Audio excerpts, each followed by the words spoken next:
نحمدہ ونصلی ونسلم علی رسولہ الکریم۔ معزز سامعین و ناظرین، السلام علیکم ورحمۃ اللہ وبرکاتہ۔ آج تفسیر مصطلح الحدیث کے 8ویں سبق میں ہم پڑھیں گے خبر صحیح کی مثال، اور پھر دیکھیں گے کہ آیا اس میں جو خبر صحیح کے لیے شرائط ہیں وہ پائی جا رہی ہیں یا نہیں۔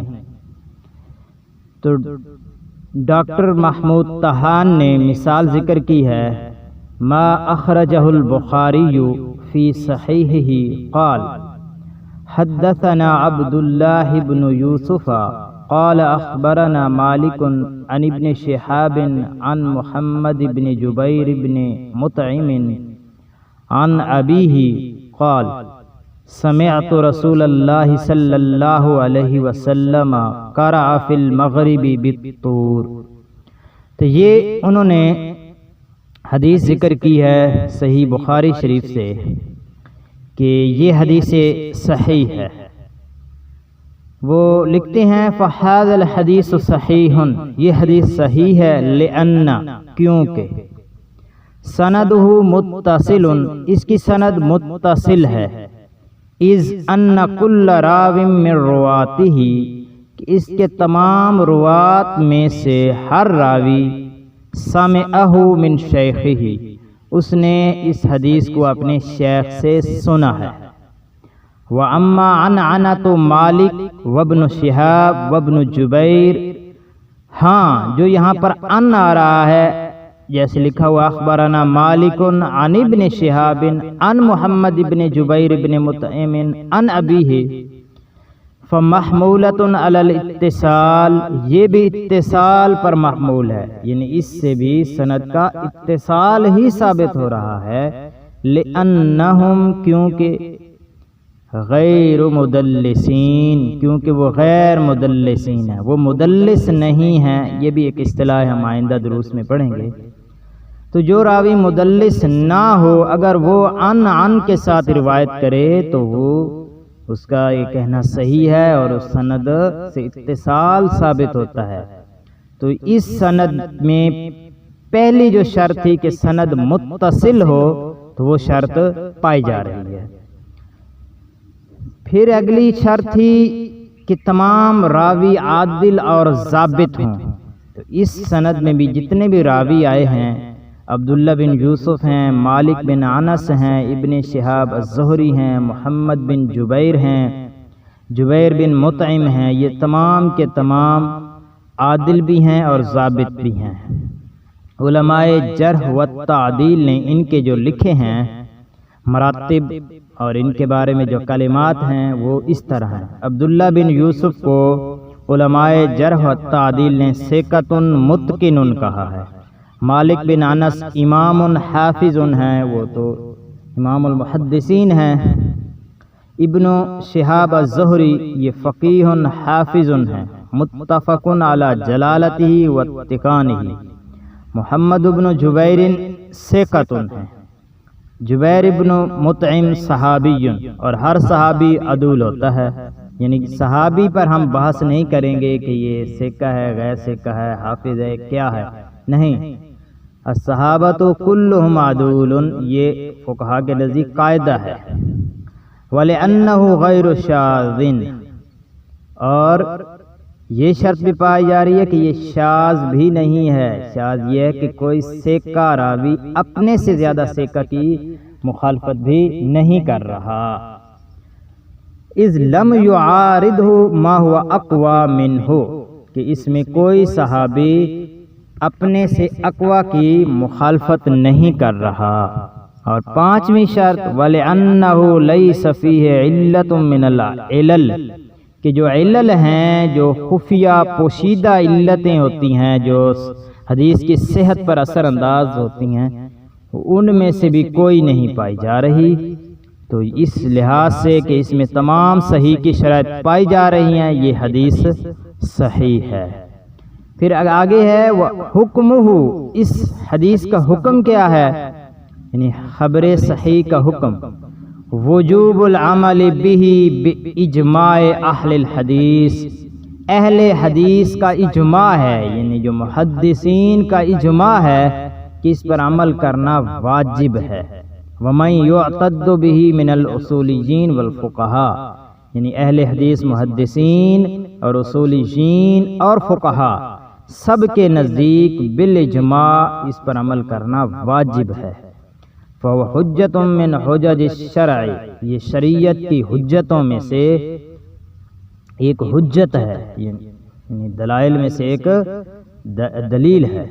لا یسع المسلم ترک العمل به، کسی مسلمان کے لیے کوئی گنجائش نہیں کہ اس پر عمل ترک کر دے، یعنی اس کو چھوڑ دے، تو اس پر عمل کرنا واجب ہے خبر صحیح پر۔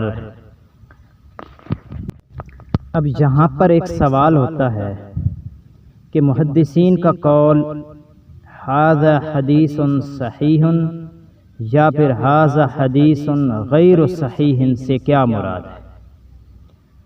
تو ڈاکٹر محمود طحان لکھتے ہیں المراد بقولہم ھذا حدیث صحیح، کہ یہ حدیث صحیح ہے، ان الشروط الخمسۃ السابقہ، کہ پچھلی 5 ذکر کردہ شروط کا تحققت فیہ، اس میں پائی گئی ہے۔ لا انہ مقطوع بصحتہ فی نفس الامر، یہ مراد نہیں ہے کہ نفس امر میں یہ قطعی طور پر صحیح ہے، نہیں، نفس الامر میں یعنی حقیقت میں فی الواقع اس کی صحت جو ہے قطعی ہے نہیں۔ لجواز الخطأ والنسیان علی الثقۃ، کیونکہ یہ جواز موجود ہے، امکان موجود ہے کہ ایک ثقہ سے بھی خطا اور نسیان ہو سکتا ہے، کہ حدیث ظاہری جو شروط ہیں ان کے لحاظ سے تو صحت پر پوری اتر رہی ہو، لیکن ہو سکتا ہے راوی ثقہ ہوں، لیکن کبھی ثقہ سے بھی خطا ہو سکتی ہے، نسیان ہو سکتا ہے، اس لیے نفس الامر میں اس کی صحت کی قطعیت کا حکم نہیں لگایا جا سکتا۔ ھذا حدیث صحیح سے مراد کہ جو صحیح حدیث کی شرائط ہیں اس میں پائی گئی ہیں۔ اسی طرح محدثین کا قول ہے والمراد بقولہم ھذا حدیث غیر صحیح، کہ یہ حدیث غیر صحیح ہے، انہ لم تتحقق فیہ شروط الصحہ الخمسہ السابقہ کلھا، کہ اس میں ذکر کردہ 5 شرائط جو صحت کی ہیں وہ متحقق نہیں ہیں، سب کی سب، او بعضھا یا بعض۔ لا انہ کذاب فی نفس الامر، یہ نہیں مراد کہ وہ نفس الامر میں فی الواقع کذاب ہے، یہ سند یعنی یہ حدیث صحیح نہیں ہے، یہ مراد نہیں ہے۔ لجواز اصابت من ہوا کثیر الخطا، یہ بھی امکان موجود ہے کہ جو کثیر الخطا ہو، جو راوی صحت کے درجے یعنی جس کی حدیث کو صحیح کہا جاتا ہے اس کے معیار پر تو پورا نہیں اتر رہا، لیکن ہو سکتا ہے ایسا راوی بھی کبھی سچ بول دے، اس کی حدیث سچی ہو، ایک جھوٹا شخص بھی کبھی سچ بول دیتا ہے، اس لیے یہ دونوں یعنی ھذا حدیث صحیح یا ھذا حدیث غیر صحیح یہ فی الواقع نہیں ہے، بلکہ یہ ان شرائط کو دیکھتے ہوئے حکم لگایا گیا ہے کہ جو صحت کی شرائط ہیں اگر پائی جا رہی ہیں تو محدثین کہتے ہیں ھذا حدیث صحیح، اگر نہیں پائی جا رہی تو وہ کہتے ہیں ھذا حدیث غیر صحیح۔ یہاں پر ایک سوال ہے، کیا کسی خاص سند کے بارے میں جزم سے کہا جا سکتا ہے کہ یہ اصح الاسانید ہے، یعنی مطلقاً یہ صحیح ترین سند ہے؟ تو اس میں ڈاکٹر صاحب لکھتے ہیں المختار انہ لا یجزم فی اسناد، مختار مذہب یہ ہے کہ کسی سند کے بارے میں جزم سے نہیں کہا جا سکتا انہ اصح الاسانید مطلقاً، کہ یہ مطلقاً اصح الاسانید ہے، لأن تفاوت مراتب الصحہ، کہ صحت کے جو مراتب ہیں وہ متفاوت ہیں، وہ مبنی ہیں علی تمکن الاسناد من شروط الصحہ، کہ سند میں صحت کی کتنی شرائط پائی جا رہی ہیں، یعنی سند میں روات تو تمام ثقہ ہوں لیکن باقی ہو سکتا ہے شرائط کوئی مفقود ہو، اس لیے کسی بھی سند کے بارے میں مطلقاً یہ جزم کے ساتھ نہیں کہا جا سکتا کہ وہ اصح الاسانید ہے۔ وَيَنْظُرُ تَحَقُّقُ أَعْلَى الدَّرَجَاتِ فِي جَمِيعِ شُرُوطِ الصِّحَّةِ، اور یہ نادر ہے کہ اعلیٰ درجہ کی تمام صحت کی جو شرائط ہیں وہ تمام جو ہے اعلیٰ درجہ میں پائی جائیں۔ فَالْأَوْلَى الْإِمْسَاكُ عَنِ الْحُكْمِ، تو اولا یہ ہے کہ حکم لگانے سے دور رہا جائے، لِإِسْنَادٍ کسی سند پر، بِأَنَّهُ أَصَحُّ الْأَسَانِيدِ مطلقاً کہ وہ مطلقاً اصح الاسانید ہے، یعنی فرماتے ہیں کہ اولا یہ ہے کہ اس سے دور رہا جائے کہ کسی سند پر مطلقاً اس کے اصح الاسانید کا حکم لگانا، اس سے دور رہا جائے۔ وَمَعَ ذَلِكَ، باوجود اس کے، فقد نقل عن بعض الائمہ، نقل عن بعض الائمہ، بعض ائمہ سے منقول ہے، القول فی اصح الاسانید، اصح الاسانید میں قول بعض ائمہ سے منقول ہے، والظاہر ان کل امام رجح ما قوی عنده، اور ظاہر ہے کہ ہر امام نے اسی کو ترجیح دی ہے جو اس کے نزدیک قوی ہے۔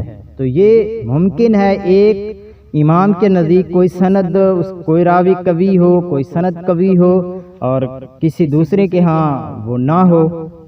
تو یہ مختلف ائمہ نے کہا ہے کہ یہ سند راجح ہے، یہ سند قوی ہے، تو وہ ان کی اپنی رائے ہے۔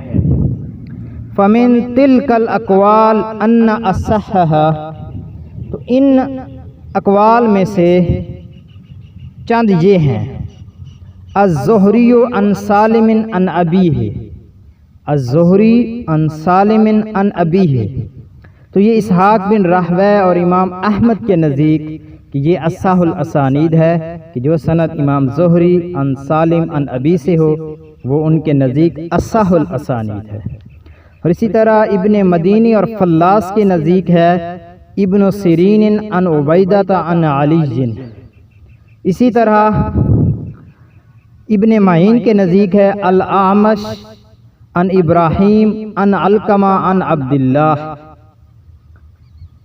اور ابو بکر ابن شیبہ کے نزدیک ہے الزہری عن علی ابن الحسین عن ابیہ عن علی، اور امام بخاری کے نزدیک ہے مالک عن نافع عن ابن عمر۔ تو یہ چند ائمہ کے نزدیک جو اصح الاسانید ہیں وہ ذکر کی گئی ہیں۔ پھر یہاں پر ایک اور سوال ہے، ما ہوا اول مصنف فی الصحیح المجرد، کہ صحیح مجرد یعنی کون سی وہ تصنیف ہے جس میں صرف صحیح احادیث کا التزام کیا گیا ہے؟ تو اول مصنف فی الصحیح صحیح المجرد، یعنی خالصتاً صحیح احادیث کی جو مصنف ہے وہ صحیح البخاری ہے، امام بخاری رحمہ اللہ کی صحیح ہے۔ ثم صحیح مسلم، پھر امام مسلم کی صحیح ہے۔ وہما اصح الکتب بعد القرآن، اور وہ قرآن کے بعد اصح الکتب ہیں۔ وقد اجمعت الامہ، اور امت کا اس بات پر اجماع ہے، علی تلقی کتابیہما بالقبول، کہ ان دونوں شیخین کی کتابوں کو قبولیت کا درجہ حاصل ہے، یعنی قرآن مجید کے بعد صحیح البخاری اور اس کے بعد صحیح مسلم کا درجہ ہے۔ اصح الکتب ہیں یہ دونوں، بعد قرآن، بعد القرآن یا بعد کتاب اللہ تعالی۔ پھر سوال ہوتا ہے کہ ان دو میں سے کون سی زیادہ صحیح ہے؟ تو والبخاری اصحہما، ان دونوں صحیح یعنی صحیح بخاری و صحیح مسلم میں سے صحیح بخاری اصح کتاب ہے۔ و اکثرہما فوائد، اور فوائد کے اعتبار سے بھی یہ اس سے بہتر ہے۔ وذالک لأن احادیث البخاری اشد اتصالا، یہ اس لیے کہ بخاری رحمہ اللہ کی احادیث یعنی ان کی جو صحیح بخاری ہے اس میں احادیث اشد اتصالا یعنی زیادہ متصل ہیں، اس میں جو اتصال والی شرط ہے اس میں زیادہ اہتمام کیا گیا ہے، زیادہ سخت شرائط رکھی انہوں نے۔ وَأَوْثَقُ رِجَالًا، اور ان کے جو رجال ہیں روات ہیں وہ اوثق ہیں، زیادہ ثقہ ہیں۔ وَلِأَنَّ فِيهِ مِنَ الْإِسْتِنبَاطَاتِ الْفِقْهِيَّةِ، اور امام بخاری رحمہ اللہ نے اپنی کتاب میں فقہی استنباط بھی کیے ہیں، ہر حدیث سے پہلے باب قائم کیے ہیں اور ان سے فقہی استنباط کیے ہیں۔ اور والنکت الحکمیہ، حکمیہ اور حکمت بھرے نکات ہیں اس میں، ما لیس فی صحیح مسلم، جو صحیح مسلم میں نہیں ہیں۔ ھذا وکون صحیح البخاری اصح من صحیح مسلم، فرماتے ہیں کہ صحیح بخاری کا صحیح مسلم سے اصح ہونا انما ہوا باعتبار المجموع، یہ مجموعی اعتبار سے ہے، یعنی اس کو مکمل کتاب کے اعتبار سے یہ اس سے اصح ہے۔ وَإِلَّا فَقَدْ يُوجَدُ بَعْضُ الْأَحَادِيثِ فِي مسلم، ورنہ مسلم میں بعض احادیث ایسی ہیں اقوی من بعض الاحادیث فی البخاری، امام بخاری کی احادیث جو ان کی کتاب میں ہے اس سے اقوی ہیں، وہ زیادہ صحیح ہیں۔ ان صحیح مسلم اصح، بے شک وکیلا ان صحیح مسلم اصح، اور بعض نے کہا ہے کہ امام مسلم کی جو صحیح ہے وہ اصح ہے، لیکن یہ قول ضعیف ہے۔ والصواب هو القول الاول، جو صحیح بات ہے وہ یہ کہ صحیح البخاری اصح ترین کتاب ہے کتاب اللہ کے بعد، اس کے بعد صحیح مسلم ہے۔ آج کے لیے اتنا ہی کافی ہے، نئے سبق سے ایک بار پھر حاضر ہوں گے۔ اللہ حافظ، والسلام علیکم ورحمۃ اللہ وبرکاتہ۔